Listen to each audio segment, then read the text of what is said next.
So welcome. This is the brand and marketing, the best practices and inspirational ideas for social media session and workshop. My name is Andrew Nelson. I am the content director for partnerships at National Geographic Travel. So what I thought I'd do was basically talk about a little bit about what we're doing in the social media space and then turn it over to my panelists. Here, Petra Thiemann from Finland, Joanna Landau from Israel, and Paula Butler from Philadelphia. They will come and talk a little bit about some of their campaigns, some of the problems they had, and how they solved them with social media. So what I really want to talk about today and get into this is our brand and what we believe. We believe that travel is an ongoing, lifelong process. So when we look at our readers and users, what we want to do is connect with them and show them the world in ways they had never seen. So we firmly believe that travel transforms life, that it's transformative. Our readers look to us to provide them with guidance and experiences. Let me just show you a little bit, rather than tell you what we're all about.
There we go. So that's National Geographic. Our values here are just spelled out. We're authentic, we're enriching, inspiring, cultural, sustainable, and of course enjoyment. But what we really mean by enjoyment is we want you guys to have fun. That's important to us. We really believe when we're talking about our brand that there are 4 stages that our users or readers go through. The first is the dreaming stage. This is where people begin to imagine themselves going to a destination. They look at us through magazines, through our video, through our television channel. The planning, of course, you know that we have tons of maps. We have all sorts of online guides to help people decide where they want to go. The actual going stage, we have a whole rapidly growing travel section with expeditions leading the way. And then lastly, which is germane to this, is our sharing section. Once you go, how do you share your experience with your friends and family members back home? So we think we do this rather well. So you can see our latest social figures here. We happen to be one of the largest social travel brands in the world. You can see this here with Facebook, Twitter, Instagram, and I think these are all correct and up to date. I hear a no? We're higher. Over 14 million. So we even have a hard time keeping up with our growth. Just to give you, put this into perspective about where we might be, here's Andrea Leach, who is the digital director and oversees the online and social platforms. We have some really interesting objectives. These are some of our social initiatives that we do. As you can see, I can go through them, but Travel Photographer of the Year contest, compact cameras for travelers. You can just read it, I don't have to go through it. But these are some of the, these are some of the projects that we're working on right now. To show you, again, what that might mean, I'm going to show you the number of views one of our Instagram stories got for one of our partners. And what I did was I just dropped that into the top 10 circulation newspapers in the United States. So you can just see one Instagram story garnered 1.3 million views. So you can look at the circulation of these newspapers. You can see really, I think, in one way, the power of our social media. So again, we also take what is on our magazine and we transfer that to a digital and social experience. This is our digital site. And we're also now beginning to do a lot more video. So you can see, for example, this was in the city of Asheville, a small city in the mountains of North Carolina.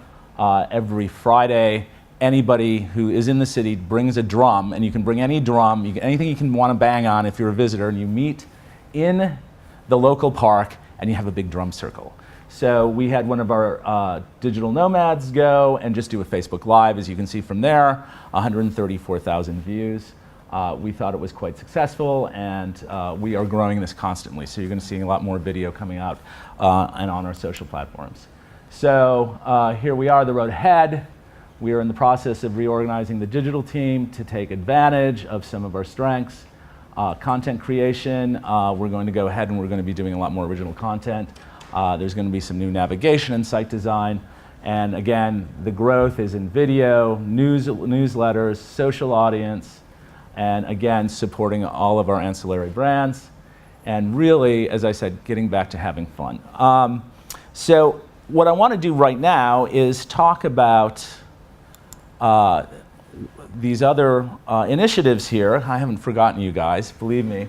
I'm just trying to figure, I'm stalling, trying to figure out who's going first. But I guess if I click this, we'll find out, right? Oh, I guess, Joanna, I think it might be you. So I'm going to turn the clicker over to you. And what you can do is, why don't you describe the outline of this and show the audience. And then we'll go forward and each of you guys do that. And then we'll have some questions and answers. So without further ado, Joanna, please, we'll just do this transition. Do you want to stand? I will. Why don't you? Do you want to stand, or would you? You're fine. Okay. Hi. All right. Good morning, everyone. As you can hear, I'm not your typical Israeli. My accent is actually British. I moved to live in Israel when I was very young with my parents, and I've lived there for most of my life. But the question of whether Israel was the right place for me was something that was a part of me, my growing up and through the formative years and so on and so forth. So the issue of whether the country that my parents chose for me to live in was the country that I wanted to live in arose over the years, and eventually I made that choice for myself to remain there.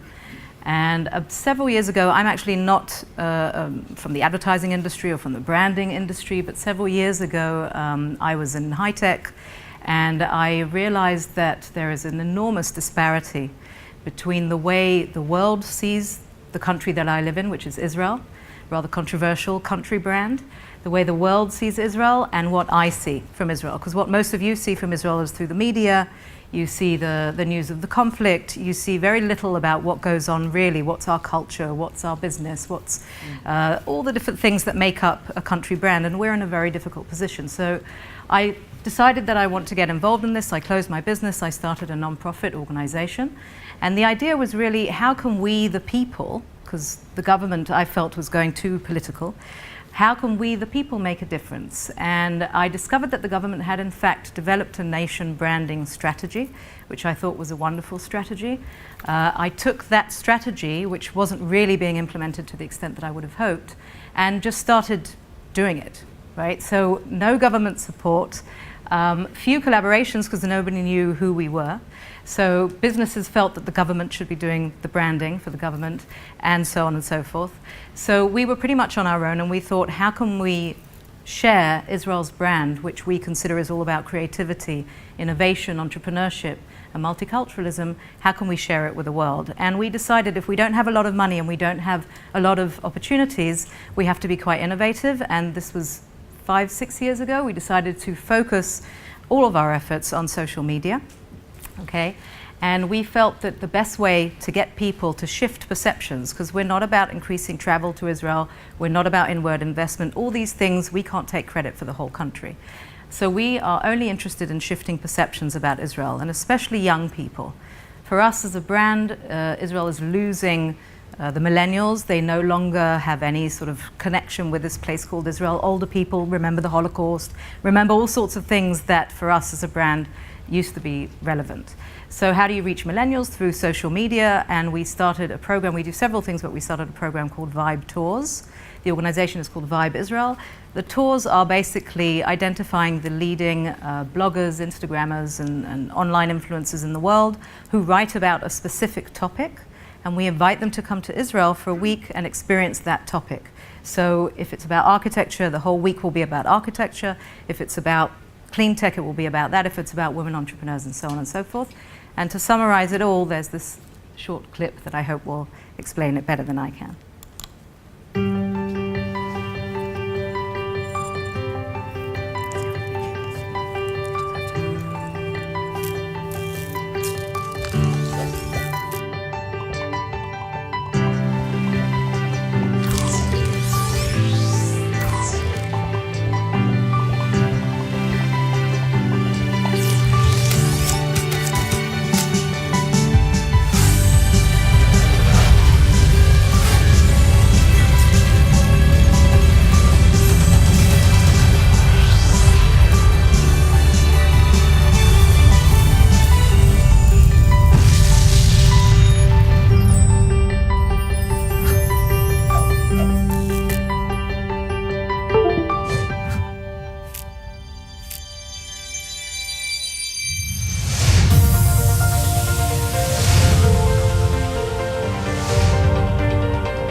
We're going to hold questions till the end, but I do have one question now. Is this still an ongoing campaign? Absolutely, Okay. 5 years. 5 years. Okay, Running. so plans for continuing Just going increasing forward. every year we do. This year we've done 7, next year we're doing 8 tours, the following 10.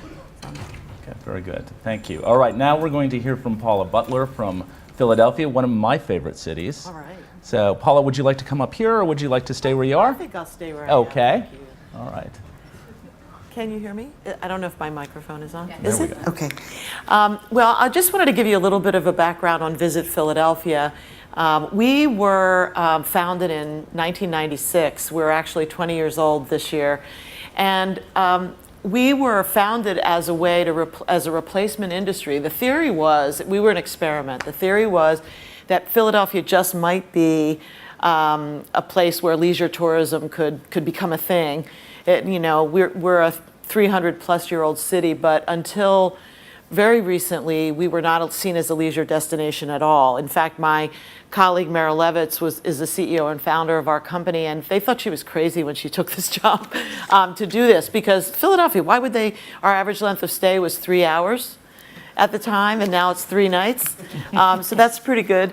But so what our job is, we're the official regional tourism marketing agency for the region of Philadelphia. So the DMA, the 5 counties of Philadelphia, and the mission is to brand to present an image of Philadelphia, which no one really knew, or they had an old thought in their head about what Philadelphia was.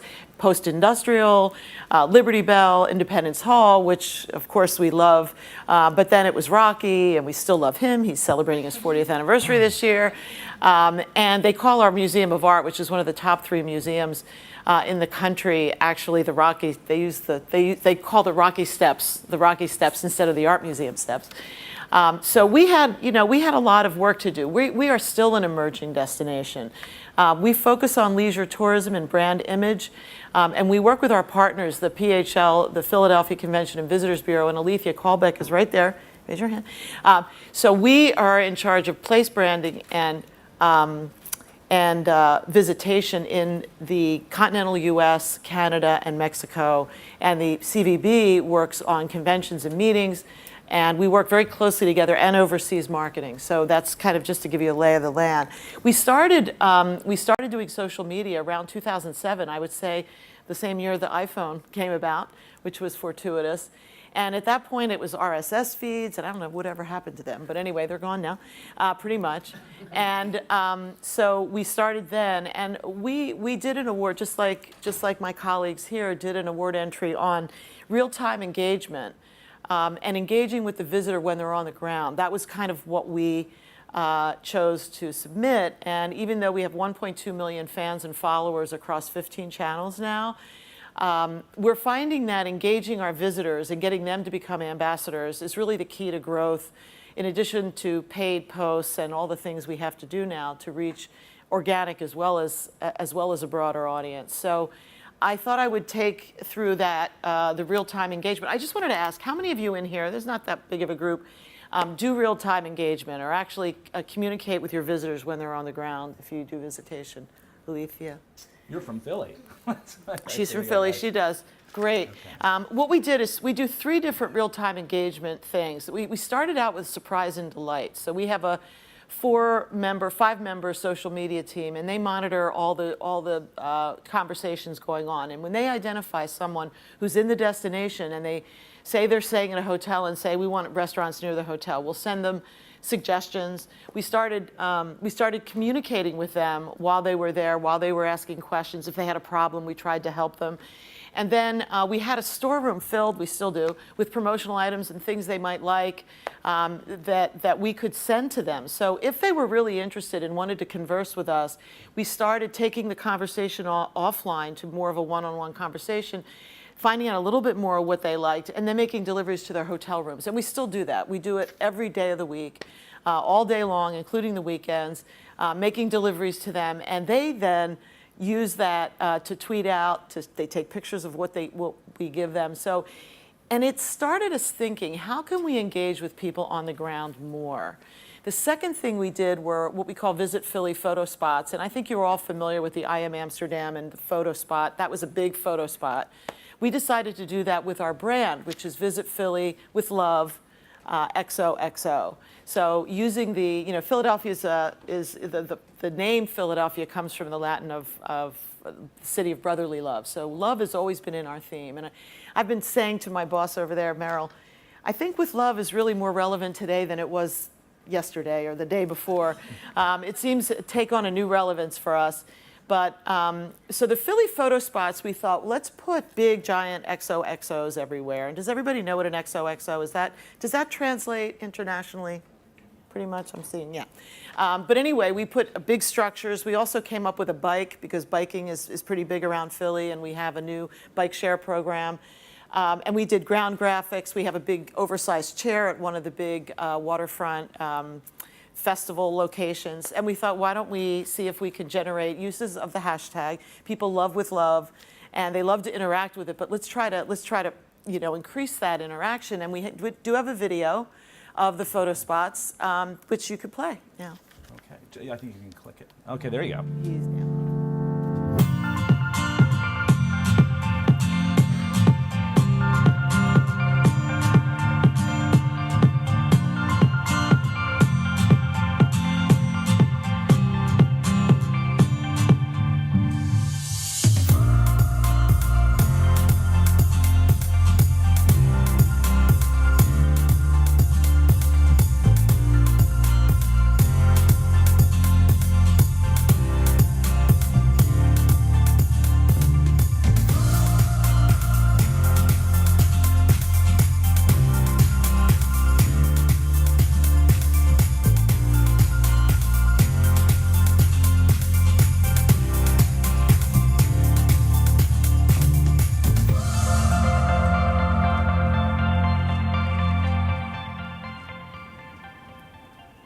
So that was one thing, engaging real time. The other thing we do is all our whole Instagram feed is all user-generated content. We really think that's one of the big places where things are going to go for us, because more and more I think people are susceptible or suspicious of an advertising message, and it's just a very authentic way to promote your brand. So we do Instagram takeovers. We've had a couple hundred of them so far, where we turn over the keys to our Instagram feed to local Instagrammers. We think the local market is extremely important, and I love hearing all the talk about the resident engagement too, because half the people that come to Philadelphia are visiting friends and relatives, and the better hosts they are, the more people get out and do more things. So that's really big. And then the last thing I just wanted to talk about is our live video. We started using live video with Snapchat, I would say, just this year during a big event, during a couple of big events, one being the Democratic National Convention in Philadelphia in July. And we find it's a great way to tell stories and to include people. So we started meetups. So every week, just about, we have a meetup with our fans and followers. About half of them are visitors and half of them are residents. And we did it with Pokemon first because Philadelphia has. Oh, thank you, Joanna. Philadelphia has a lot of monuments and a lot of public art and a lot of iconic buildings, and there are Pokemons everywhere, and a lot of fountains. So they were great places. So we started with meetups on Pokemon. We've done about 4 of them. We use events, and then we started through Facebook Live, through Periscope, and Snapchat, previewing events, because it's not for its own sake, but pretty much these live videos we're using them more and more, and this was a learning that we had, to preview events that are going to happen. Because what we're finding is about 80% of the people that follow us end up doing the things that we recommend. And we know that from surveys that we do of our social channels and our website. So we are known, I guess, kind of now by the attractions and festival organizers as an organization that can drive people to do things. So the live video, for example, now when we want to promote a festival, we just did one last week for an apple festival out in the countryside, and we said, it would really be better, it's only a weekend festival, if you could give us a little preview and do a little setup for us, and we'll do a live streaming video of it so that people can actually see it and then plan to go, other than having it, rather than having the video done on the weekend. And that was at Facebook Live? It was Facebook Live, Yeah. It was Periscope and Snapchat. So we have there's always a little crew going to these things, and they're out every night. It's amazing. This sounds really great. Unfortunately, we are running a little short on time, so that's it. That's great, Paula. Thank you so much. if And now we're going to turn it over to Petra with a very interesting campaign, Well, one thank you. that I actually had heard about earlier. So it's a great delight to meet the people behind the emojis. Well, thank you very much. So my name is Petra. I'm the Director of Public Diplomacy at the Ministry for Foreign Affairs of Finland. We also do country branding, and we're also in charge of the This is Finland website. So not a Visit Finland, but This is Finland website in 8 languages and 9 social media accounts attached to it in 3 languages. And the thing is that the country brand of Finland is a little bit, how should I put it? It could be viewed as a bit annoying, like the best guy in the class that always is like #1 in the rankings of this and that, a little bit like all the other Nordic countries. And what we thought was lacking a little bit is the quirkiness and the fun side of it, that is also important in terms of just people feeling welcome and knowing that it's actually a place where you can live and study, and it's fun. So what we did was that on this This is Finland website and the social media channels, we actually kind of changed the tone of voice. We tweaked it into a much more quirkier tone of voice than before. And as part of that, the Christmas calendar, obviously Santa Claus comes from Finland. I know there's a bit of misconceptions about in US and UK especially. So Christmas is big for us. So that's basically one of the bigger campaigns that we always do. And the Christmas calendar campaign had been pretty similar for many years. And what we wanted to do in 2015 was to tweak that into that more quirky tone of voice that we were using otherwise also. So what we came up with was, and it was kind of an apple to be grabbed in the air, really. In 2015, we were the first country in the world with official country emojis. So the emoji, you know, was voted to be the word of the year in 2015, for example. And we couldn't believe it, that actually there was nobody that had done this. We did, you know, we searched high and low, and the only thing we could find was IKEA that had done some Swedish emojis, and a coffee shop in Canada that had done some Canadian emojis. But no like official government emojis, like these are the emojis of Finland. So we came out with the story in November 4, and then we had 3 weeks to go to really like find out what would these emojis then be like. And I think the important part was that we understood very fast that you have to understand that medium, and the medium of emojis. I'm so happy I have 2 teenage daughters, 18 and 15. So it was pretty clear from the start that you have to steer clear of that normal country branding, only working with strengths type of an issue. If you're working with emojis, you have to work with the full range of emotions, from those happy and strong ones to those vices. And how do you deal with that? And I think part of the success was that, well, the design and the emojis we chose were very surprising as official country emojis. So I think we nailed that part. And in terms of what it then was kind of, how it was done was that the Christmas calendar obviously had hatches, and there was 1 emoji per day, but you could also download the whole batch through an app and put it in as a keyboard. The thing is, emojis can be viewed two ways. Most of the things we view as emojis are actually emoji stickers, and that's the way we want it to go, because if you send an emoji sticker, then it looks the same when you receive it, and you can also publish it you know, as a batch, Finland Emojis. But the thing that some people only consider real emojis actually have to go through a very, very difficult process. The Unicode Consortium in US consists of representatives of quite many important well, companies such as Google and Facebook, and they choose the emojis to be fit into that Unicode system. So the emojis you have readily in your devices are Unicode emojis, and then emoji stickers are a bit of a different thing.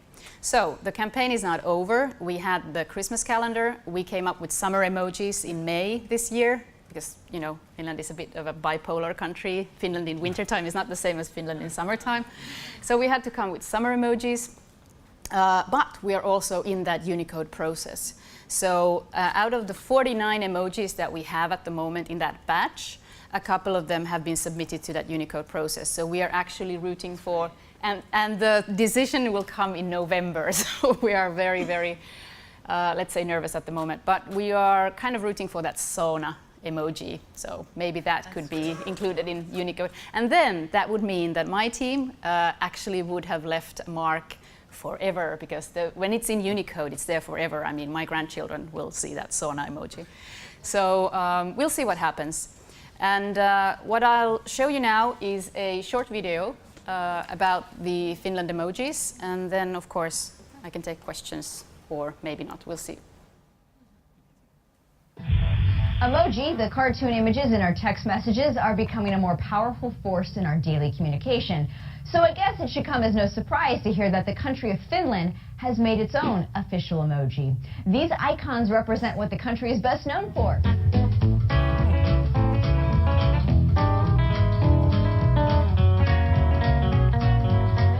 I'm sorry. Finland? More like Funland. The Nordic country just became the first in the world to develop a set of national emoji. The Ministry of Foreign Affairs has used 30 symbols that best represent Finnish culture. The first 3 to be unveiled are man and woman in sauna. So basically, we had a reach of 200 million people, more than any PR campaign ever done by Finland. The emojis have been downloaded over 200,000 times, I think, at the moment.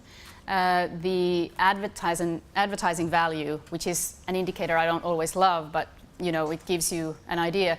We put some 30,000 euros into the whole thing. I mean, the whole planning, design, and the apps, both summer and winter emojis. All the PR was done in-house by the Ministry for Foreign Affairs. So around 30,000. It was all organic. We didn't really buy anything on social media. And that means that the advertising value actually was something like, I think it was 5 million euros or something like that. So pretty good turnout for a 30,000 euro investment. Thank you. What I'd like to do, I know that we're running just a little late, and I'm going to guess that probably some of you have questions you'd like to ask the panel. So let me turn the floor over to you guys. Does anybody have a question about anything they saw here? Yes, over here. Oh. Sort of half a technical question about emojis. Maybe I missed it. Who actually developed them, and how did the Finns take them? Because I know, say, Brits are good at self-irony, but are Finns good at self-irony? We are and did you have problems with that? Yes. You are so to the point. I mean, the thing is, we would have made, this would have been a terrible, terrible disaster if the Finns would have not taken these. And we couldn't do this really in crowdsourcing terms properly because of the time frame. But what we could do was that when we announced that we will do this until the calendar was out, we had a 3-week time frame to listen to what the people were talking about, and they were talking a lot. The Finns were, exchanging views on, will this be on the emojis? Will that be? That should be. And we picked a couple of the best ideas also to be included in them. And I knew this was a success when a Finnish daily newspaper, like a yellow press newspaper online, they had you could kind of vote if you think that the Finland emojis are correct or not. And 80% said they were correct. And to be, you know how people are voting on those sites. I mean, that was an excellent result. So the Finnish people, they took it. Some of them were very disappointed that they actually weren't Unicode emojis yet. So that was probably the only negative. I'm just going to jump in just to find, how much time do we have left? About 4 minutes. 4 minutes, okay, well, very good. Does anybody else have a question for the panel? Okay, sir. Okay.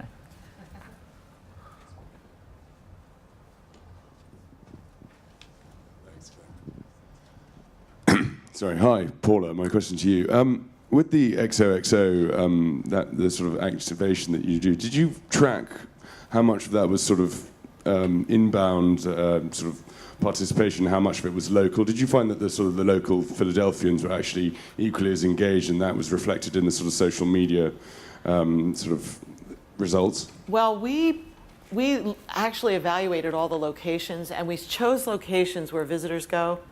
So the ground graphics, the chair, the XOXO, one of the most successful one was in front of, the backdrop was Independence Hall, which is a big photo op for us anyway. So I think that, and we keep tracking. We track them from the beginning, and we keep tracking them. About 50% of them are locals, and about 50% are visitors. And I think that's a factor of who our audience is and who's coming and who's visiting. So it's pretty much evenly divided. I want to ask Joanna too, how do you guys measure success if you're trying to reach young people through influencers? What are you tracking? What are your key performance indicators? Well, we use a online tracking service. It's called Trax. It was an Israeli startup that was bought by a German company. And it basically measures all the viral effect of anything that comes out of our tours. So we provide them, before the tour, we provide them with the keywords and the different platforms, our own owned media, which is very limited, and then, of course, the media of the people that we bring. And they match those keywords together, and they can track everything except for what Google Analytics can track in terms of impressions on the sites themselves. So we can't get that. But any comment, retweet, share, anything like that, we can track. And it tracks sentiment as well. So positive, negative, neutral, which is, for us, that's the most important part. And it gives you a word cloud of what are the words that are coming out the most per tour.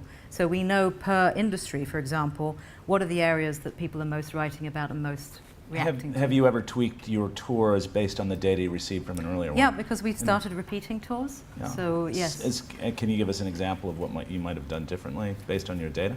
Just in terms of the kind of content that we choose to share. So if you're looking at millennials, you need to adapt it to what really interests them and make sure that you're on topic all the time. So it just, I mean, as time goes by, if something was very relevant and pertinent in 2013, maybe by 2015 you need to shift because you could see that in 2013 it was not as interested, or the other way around. So the rise of Snapchat, for example. Snapchat is very difficult because it can't really be analyzed. Yeah. That's the main problem. Yes. You can't get the metrics, which Yeah. is really, anybody who comes up with a solution to that, we really, really would like it, because Snapchat is taking over. Anybody out there doing that? Because I know it's a problem. Yeah. We just contracted with Snaplytics, which is supposedly giving us a little bit more of an analysis, but it's going to take time. Are you pleased so far with the We've results? just started with it, so I can't even say, but It is an issue with it. But what we do with our Snapchat videos is, because they disappear anyway, we actually post the videos afterwards on Twitter and Facebook, and we can check our Instagram. There are snaps. So I'm talking about their what snaps. people are doing. Yeah. But what you can do, if anybody uses that and uses connections with online influencers, if you have a good enough relationship with them, you can actually ask them to track it themselves, so they can test over the 24 hours. They can provide you with that information. You have to make sure that they really want to, so you have to develop a very good connection with them. Very good. Okay, and I think one more question and we're out of time. Anybody have a burning question? Right here, sir. Yes, right there. Hi, I'm David. I'm working for the Ministry of Foreign Affairs of Switzerland. I have a question to Joanna. Do you, and if yes, how do you track and react to controversial or negative comments or discussion about Israel? Or is it only the elephant in the room question? Yeah. People sometimes, I know that last year Tel Aviv was here representing, and there was a sort of maybe some reaction to the fact that it's only highlighting the positives. We feel that there is so much negative stuff about Israel that if we focused on trying to explain away the negative messaging, we would get lost and not be able to focus and highlight the positive messaging. So our own connection with these influencers is very, very authentic. Literally on the first day that we bring them over, and even in our FAQ when we send the invitation, we have a question, is this a political tour? And we say absolutely not. It's really just to give you content about the topic that you write for. And if you think about it, an architecture blogger or a person who has a huge Instagram page about fashion doesn't want to talk about the Middle Eastern conflict. So right from the start, we say to them, if you have any questions about the political issues, feel free to speak to any of the people. What you will discover is that there are so many different views. There is no one view. It's like I was here on the panel before with Iceland and Nepal. There is no one truth for Israel, right? So we can't say, here are the facts, this is what's happened, this is the official party line, and now you know the information and those pictures were not true. We don't have that ability. Plus we have a whole diaspora community that is also trying to help Israel, and sometimes they don't have information. So we focus, we are very honest about it. We say we are here to provide you, like any of the other countries here, you go with your best foot forward. You don't, in Philadelphia, you don't take them to the areas that are not nice, and in Finland you don't focus on the negative aspects. Neither do we. And we find, especially with millennials, and that's the difference, I think, they don't care. Bottom line, they really, honestly don't care.